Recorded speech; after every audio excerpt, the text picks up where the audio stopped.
Cricket कमजोर दिल वालों का खेल नहीं है भाई साहब। और अगर आपको लगता है क्रिकेट तो बस मौज की बात है तो आप गुजरात टाइटंस और दिल्ली का मैच देख लीजिए, क्योंकि स्कोर कार्ड तो ये कहता है कि गुजरात 210 बनाए, दिल्ली जो है वो 209 पर सिमट गई। लेकिन मैच देखने वाले जानते हैं कि वो एक रन को लेकर जो मैदान पर हुआ वो कितनों की आंखें गमगीन कर गया, कितनों के दिल में सवाल पैदा कर गया कि यार वाई ऑलवेज डेविड मिलर। मतलब ठीक है, वर्ल्ड कप हम जीत गए थे 2024 में, वहां इंडियन हम चाहते थे कि हम जीते, मिलर के साथ जो कुछ हुआ वो हमें अच्छा लग रहा था। लेकिन आज लगा यार हमेशा मिलर के साथ क्यों होता, क्योंकि मिलर इस मैच में चोटिल हुए थे, चोट लगकर बाहर गए थे, फिर वापस लौट कर आए और लौटे ही नहीं, उन्होंने अपनी क्लास को दिखाया, बताया कि दुनिया उन्हें क्यों किलर मिलर कहती है। सिराज को जब बैक टू बैक 3 छक्के मारे तो गुजरात टाइटंस की धुआं उड़ गई थी। प्रसिद्ध कृष्णा को जब 106 मीटर का छक्का मारा तो सबकी सांसें थम गई थी। लेकिन फिर बदकिस्मती ने एक बार फिर मिलर का साथ नहीं छोड़ा और मिलर चोक कर गए। वो आखिरी 2 गेंदों पर सिर्फ 1 रन चाहिए था। डेविड मिलर चाहते तो आसानी से सिंगल मार कर ले सकते थे, सिंगल था, बट किस्मत उनकी कहां उनके साथ रहती। किस्मत फूटी, सिंगल मना की और अगली गेंद पर प्रसिद्ध ने भगवान कृष्णा के आशीर्वाद से जो बाउंसर मारी वो मिस हो गई। कुलदीप ने दौड़ लगाई, कुलदीप पहुंच नहीं पाए और दिल्ली जो है 1 रन से मैच हार गई। जीता हुआ मैच दिल्ली हार गई। मतलब बहुत बहुत कमजोर दिल वालों को ये परेशान करने वाला और मजबूत दिल वालों को भी झकझोर देने वाला है ये कहानी है डेविड मिलर की।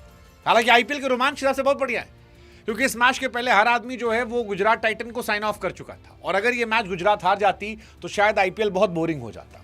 दिल्ली हारी है तो आईपीएल थोड़ा इंटरेस्टिंग हुआ है, लेकिन वही है, किसी के आंसू किसी के खुशी की वजह बनते हैं। आईपीएल इंटरेस्टिंग हुआ है, गुजरात जो है वो सीजन में जिंदा है, लेकिन दिल्ली जो है आज गमगीन हो गई है। डेविड मिलर जो आखिरी में लौट रहे थे और हर आदमी उन्हें कंसोल करने की कोशिश कर रहा था, उस वक्त दिल से बुरा लग रहा था कि यार ये नहीं होना चाहिए था, ये नहीं डिजर्व करता था। ये पहले भी इसके साथ कई बार हुआ है। मतलब ये मैच एक्चुअली दिल्ली का मैच था। शुरुआत हुई, दिल्ली ने कंट्रोल रखा था, एंड हुआ ठीक है 200 प्लस रन गए थे, लेकिन दिल्ली कंट्रोल मैच था। केएल राहुल और निशंका ने जो बल्लेबाजी की वो बता रही थी कि भाई दिल्ली के पास क्लास है। केएल की क्लास आज दिखाई पड़ी, लेकिन फिर बीच में सब गड़बड़ हो गया। एक तो वो नीतीश राणा को क्यों खिला रखा है, नीतीश राणा खेलने का असर ये है कि आशुतोष शर्मा बाहर बैठते हैं और नीतीश बाबू जो है 3 मैच से एकदम खत्म हो गए। दिल्ली ने अपना फरेरा जो है उठा के राजस्थान को दे दिया है और उनसे नीतीश राणा जो लिया वो 1 मैच में रन नहीं बना रहे, पूरे सीजन में बामुश्किल से 1-2 मैच में रन बनाएंगे। प्लस एक फिनिशर भी गायब कर दिया, क्योंकि अगर नीतीश नहीं खेल रहे होते तो शायद समीर रिजवी ऊपर आते, नीचे चले आते आशुतोष शर्मा और ये मैच काफी हद तक बन जाता। टिस्टन स्टब्स रन आउट हो गए थे। खैर ठीक है, अगर मगर के बीच में डेविड मिलर ने आज सिराज की बड़ी तगड़ी पिटाई की भाई साहब। वो जो मार थी वो देखने लायक थी। मतलब सिराज के आज होश फाख्ता हो गए थे। 23 रन 1 ओवर में और उस वक्त लगा कि मैच खत्म हो गया। इनफैक्ट वो 106 मीटर के छक्के पर भी लगा मैच खत्म हो गया। और 2 गेंद में मतलब इतना कॉन्फिडेंस था मुझे। आखिरी ओवर में 13 रन चाहिए था, पहली पे चौका पड़ा, दूसरी पे आउट हुआ। मैंने कहा कुलदीप बस सिंगल दे दे, मिलर जिता देगा। फिर मिलर ने छक्का मारा, मेरे को लगा मैच खत्म, अब 2 बॉल में 2 रन। फिर मेरे मन से आया कि यार थोड़ा सिनेमा हो जाए, सिंगल हो जाए, मिस हो जाए, और वही हुआ। लेकिन जो मैच हमें लग रहा था कि शायद टाई हो जाएगा, वो मैच गुजरात की तरफ चला गया। मैच खत्म हो गया। मतलब मिलर क्या ही कहा जाए यार। मतलब मिलर के लिए बुरा लग रहा है मुझे, बुरा लगना भी चाहिए। आप स्टैट्स देख लो। 18 ओवर से बात करते हैं। सिराज आते हैं मिलर को गेंदबाजी करने, पहली बॉल वाइड जाती है। फिर आते हैं मिलर को बॉलिंग करने, पहली बॉल पे छक्का, दूसरी बॉल पे चौका, तीसरी बॉल पे छक्का।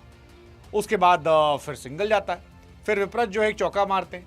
हालांकि 19वें ओवर की आखिरी गेंद पर मुझे लगा कि विपरज ने मिस कर दिया था, क्योंकि विपरज को सिराज ने लोअर फुल टॉस दी थी और वो चाहते तो ऐसे मारते आराम से बॉल चली आती। लेकिन शायद उन्होंने सोचा होगा कि यार 14 रन ही तो चाहिए, सिंगल ले लेंगे, आसानी से आखिरी ओवर में मैच खत्म कर देंगे, छक्का क्यों मारे। लेकिन मैच वहां खत्म हो सकता था। वो फुल टॉस ही हिट करने वाली बॉल थी, उन्होंने मिस किया। इसके बाद विपरज आखिरी ओवर में आए, जो कहानी रही। बट क्रिकेट यार इतना आसान गेम भी नहीं है। मैं फिर कह रहा हूं, इतना आसान गेम नहीं जितना लगता है। डेविड मिलर जो है वो सैड क्रिकेट एडिट्स के लिए बने हुए हैं। एक और मूवमेंट उनकी लाइफ में जुड़ गया। इसीलिए शायद केएल राहुल जिन्होंने इतनी अच्छी पारी खेली वो मिलर के पास गए, कंसोल किया, बताने की कोशिश की। इवन अक्षर पटेल ने उनकी कंसोल करने की कोशिश की और पोस्ट मैच भी अक्षर पटेल ने उनके बारे में ये नहीं कहा कि उनकी वजह से हम हार गए, जो वो डिजर्व नहीं करते थे, क्योंकि 20 गेंदों पर 41 रन चोट लगने के बाद आना और फिर ये करना, आई थिंक डेविड मिलर की आप तारीफ करो, लेकिन डेविड मिलर के साथ ये बहुत बहुत बहुत बार हुआ। 2015 वर्ल्ड कप में हुआ था सेमीफाइनल में 18 गेंद 45 रन न्यूजीलैंड के सामने और वो हार गए थे। 2023 सेमीफाइनल में डेविड मिलर ने 101 रन बनाए थे और बाकी बैट्समैन कोई 50 रन नहीं बना पाया था। 2025 चैंपियंस ट्रॉफी में डेविड मिलर जो है वो 67 गेंदों पर 100 रन बनाते हैं, लेकिन फिर वो मैच हार जाते हैं इंडिया के सामने। वर्ल्ड कप में आपको याद होगा 2024 T20 वर्ल्ड कप में, तब भी उनके साथ हुआ था ये। तो ये बार बार उनके साथ रहा है और ये कहानी जो है गड़बड़ रही है। हालांकि ये मैच दिल्ली का मैच होना चाहिए था बट नहीं हुआ, चलो कोई नहीं, आईपीएल का मैच इंटरेस्टिंग रहा।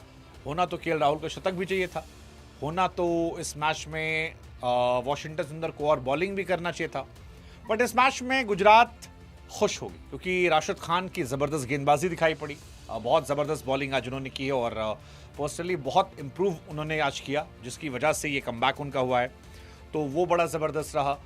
वॉशिंगटन सुंदर की बैटिंग आज बड़ी ज़बरदस्त रही। हालांकि मुझे अभी भी लगता है कि आशीष नेहरा की टीम ने बैट्समैन बहुत सारे मिस कर दिए, मतलब डेविड मिलर उनके प्लेयर थे, इनको उन्होंने मिस कर दिया। हार्दिक पांड्या ऑलराउंडर के तौर पर पहले चले गए थे, उसके बाद रदरफोर्ड इनके पास थे, रदरफोर्ड को भी उन्होंने मिस कर दिया। सो आई थिंक वो जो बहुत सारे बैट्समैन को उन्होंने छोड़ा और केवल बॉलर भर लिए, उसकी वजह से गुजरात टाइटन की बैटिंग जो है वो बीच में काफ़ी कमज़ोर हो गई है, बहुत कमज़ोर हो गई है और ग्लेन फिलिप्स का वो उतना एक्स्ट्राऑर्डिनरी टच नहीं है। शायद इस वजह से टीम जो है वो थोड़ी सी कमज़ोर नज़र आती है। तेवटिया मुझे नहीं पता उनमें कितनी क्रिकेट बची है लाइफ में, बट गुजरात टाइटंस एक कमज़ोर टीम है बैटिंग के उसमें। दिल्ली की बैटिंग बहुत डीप है, आज 2-3 प्लेयर फालतू खेलकर आउट हुए, उसके बावजूद ये टीम ऑलमोस्ट मैच जीत गई थी। दिल्ली खुश होगी केएल राहुल के फॉर्म में आने से, क्योंकि केएल राहुल 33 रन पर खेल रहे थे, फिर उसके बाद बढ़िया फेंटे लगाया जिन्होंने, चौका छक्का चौका और फिर अर्धशतक पूरा किया 28 गेंदों पर, 211 चेस कर रहे थे, अच्छी पारी उनकी थी। थोड़े ब्लंडर जो है दिल्ली से हुए हैं, जैसे नीतीश राणा को लेकर एक ब्लंडर मुझे लगता है कि 3 मैच से वो बर्बाद कर रहे हैं। एलएसजी के सामने 17 गेंद 15 रन, एमआई के सामने 3 गेंद 0, जीटी के सामने 6 गेंद 5 रन। अब क्योंकि वो खेल रहे हैं इसलिए रिजवी को इम्पैक्ट प्लेयर खेलना पड़ रहा है और आशुतोष शर्मा को बैठना पड़ रहा है, तो ये कहानी उनके लिए अनफॉर्चुनेट है, वैसे ही जैसे केएल राहुल के लिए अनफॉर्चुनेट है तीसरी बार 90s में रह जाना, 94, 91, 92। ऋतुराज के लिए भी रहा है, 3 बार वो भी 90s में गए हैं। तो ये सारे प्लेयर हैं, बट क्या ही कहा जाए उनका। आज इस मैच में राशिद खान की भी तारीफ होनी चाहिए, एक बहुत बड़ा हाई स्कोरिंग मैच था, 10-11 रन हर बॉलर दे रहा था, वहां पर 4 ओवर 17 रन देकर 3 विकेट निकालना, आई थिंक ये बहुत एक्स्ट्राऑर्डिनरी बॉलिंग थी। ये पीक राशिद खान के वापस आने का संकेत था और तारीफ होनी चाहिए राशिद खान की भी वजह से मैच बना, क्योंकि दोनों टीमों में 10+ रन सारे बॉलर पिट रहे थे और वहां पर एक बॉलर 4 की इकॉनमी से पिटता है और ये गेंदबाजी करता है, आप जितनी तारीफ करें उतना कम है। और विकेट भी अच्छे निकाले, नीतीश राणा का विकेट, सबसे बड़ा विकेट तो समीर रिजवी का विकेट था, उसके बाद अक्षर पटेल का विकेट था और ये 3 विकेट का असर यह था कि मैच फंस गया। ओवरऑल मैच की बात करें, गुजरात टाइटंस ने आज बैटिंग ठीक की। शुभमन गिल ने 45 गेंद 70 रन, शुरू में बहुत स्लो खेल रहे थे, मुझे लगा काफ़ी गेंद ज़ाया की उन्होंने, बट बाद में अच्छा कमबैक किया। वॉशिंगटन सुंदर इस मैच में एक बड़ी हाईलाइट रहेंगे, 32 गेंद 55 रन, आई थिंक वो बहुत काबिल तारीफ बैटिंग थी, क्योंकि वॉशिंगटन से मैं एक्सपेक्ट नहीं कर रहा था, मतलब मुझे लगा था शायद नहीं, पता नहीं। बटलर ने सरप्राइज किया, 27 गेंद 52 रन, वो शुरू में विकेट गिरने के बाद जो इन्होंने बैटिंग की वो सरप्राइजिंग बैटिंग थी, 27 गेंद 52 रन, आई थिंक वो बहुत तारीफ वाली थी। 210 रन बनाए उन्होंने और ठीक था। बटलर, आई थिंक बटलर का फॉर्म में आना जो था वो बहुत ज़बरदस्त था और बटलर की वजह से ये मैच जो है ये पूरा पलट गया। गिल ने भी बाद में एक्सलेरेट अच्छा किया, शुरू में जब बटलर तेज खेले थे तो 16 गेंद 17 रन, बाद में 29 गेंद 53 रन। अगेन ये थोड़ा और बेहतर हो सकता है मॉडर्न डे T20 क्रिकेट के हिसाब से, बट ठीक है, इतना बुरा नहीं है। जॉस बटलर का फॉर्म में आना मुझे लगता है गुजरात को बहुत बूस्ट करेगा, क्योंकि गुजरात अपने टॉप 3 पे बहुत डिपेंडेंट होती है। बाकी दिल्ली ने टॉस जीता, गेंदबाजी करने का फैसला किया, साई सुदर्शन आज फ्लॉप थे, गिल, बटलर, सुंदर, ये 3 प्लेयर ज़बरदस्त थे। फिलिप्स का एक बड़ा ज़बरदस्त सीन आया था जहाँ पर एक शॉट मारा, कैच गया, बल्ला वल्ला पटकने लगे कि यार मैं आउट हो गया, लेकिन फिर रियलाइज़ हुआ कि वो छूट गया और भागने लगे। आज दिल्ली की गेंदबाजी भी थोड़ी सी सवालिया निशान थी, जैसे मुकेश कुमार बहुत पिटे हैं, 4 ओवर 55 रन। लुंगी अच्छे गेंदबाज थे, 4 ओवर 24 रन, इकोनॉमिकल थे। Akshar was decent, 3 over 32, Kuldeep 4 over 42, Nattu 4 over 34 run. Vipraj Nigam की जगह पर भी क्वेश्चन उठना चाहिए, क्योंकि विपराज निगम बॉलिंग भी नहीं कर रहे हैं, 1 ओवर 23 रन दिया है और बैटिंग भी कोई बहुत खास उन्होंने नहीं की है। इससे अच्छा तो बैटिंग जो है वो आशुतोष से करवा लेते, वो ज़बरदस्त प्लेयर था। जहां तक बात है दिल्ली की बैटिंग की, निसंका वॉज गुड अगेन, 24 गेंद 41 रन, उन्होंने काफ़ी स्टेबिलिटी ऊपर दी है। केएल राहुल आज बहुत ज़बरदस्त फॉर्म थी, 52 गेंद 92, अच्छा रहा। समीर रिजवी का आउट होना वो आई थिंक एक थोड़ा प्रॉब्लमैटिक हो गया। मिलर अगर रहते शायद शुरू से तो मैच अलग हो जाता, बट वो चोटिल होकर बाहर गए थे। अक्सर पटेल स्टब्स का फ्लॉप होना, विपराज निगम का आखिरी में वो आउट होना, कुल मिलाकर मैच जो था ठीक ठाक था, बट इस मैच में पिटाई खूब हुई है। सिराज वो सब बहुत पिटे, आज सिराज को नींद नहीं आनी चाहिए, वो तो बच गए बाल बाल की, आखिरी में कृष्णा ने बचा लिया, वरना तो आज उनकी नींद हराम होने वाली थी। रवाडा 4 ओवर 32 रन दिए। राशिद खान आई थिंक इस मैच के सबसे बड़े हाईलाइट थे।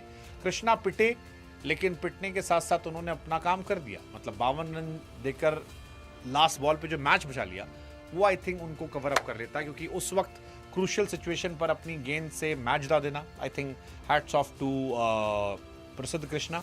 एंड तारीफ होनी चाहिए बटलर की भी, क्योंकि वो बटलर ने ही थ्रो मारा था, अगर वो थ्रो ना लगता तो शायद ये मैच जो है वो सुपर ओवर जाता और वहां पे क्या पता दिल्ली जो मैच ही जाती, बट ऐसा नहीं हुआ।